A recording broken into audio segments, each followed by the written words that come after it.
Book 1. The Puzzle. Chapter 1. I tried to work again this afternoon, going upstairs to the attic in the cottage which I've made into a study. But from my window I could see the sky, quite blue, almost balmy, for the first time this year, after months of damp and grey.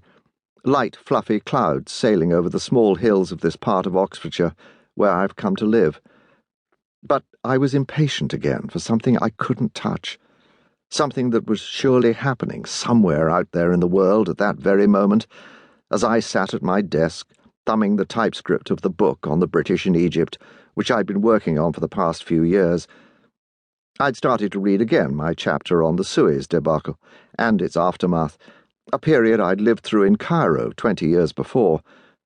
But the writing seemed cold and irrelevant on the page, so far removed from the blazing heat and anger, and yet, for me, the love, of those years.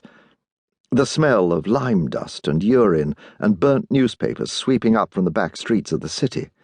The rumour of sour bread and burnt kebabs that they cooked on a barrow at the corner of my street by the Nile, rising up in the baking air past our open bedroom window, where I lay with Bridget through the hot afternoons, doing the one thing we did so willingly and well then. I was impatient for that, perhaps, or something like that again, some dangerous reality, and not this studied history in a calm world. The Cotswolds, where it seemed I'd been asleep for many years. I'd felt like Mole all that day. Mole waking on the riverbank that first real day of spring, coming out into the light on the water, after the bad dreams of winter, getting his house in order before setting out on his long adventure. I was not yet tired of country life last Christmas, but now that spring had come, and some nameless cure took place in me, boredom had begun, nibbling away at my days, making each of them several hours too long.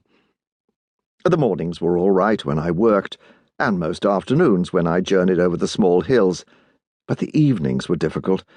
There was no pub in my village, while the one 3 miles away was empty on weekdays and full of television playwrights and producers at weekends.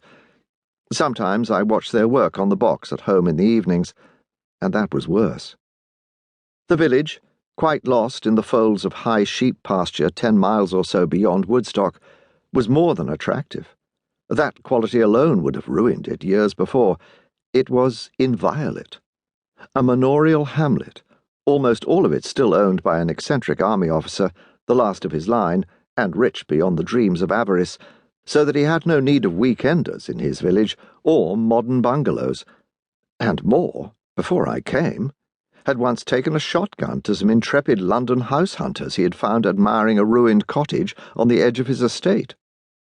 Nearly all the tied cottages on the single small street had their doors and gable ends painted the same shade of very sombre blue, except for mine, a neo-Gothic red-brick cottage behind the church, not part of the Major's empire, but which had belonged to the local sexton, and I had bought from the church commissioners.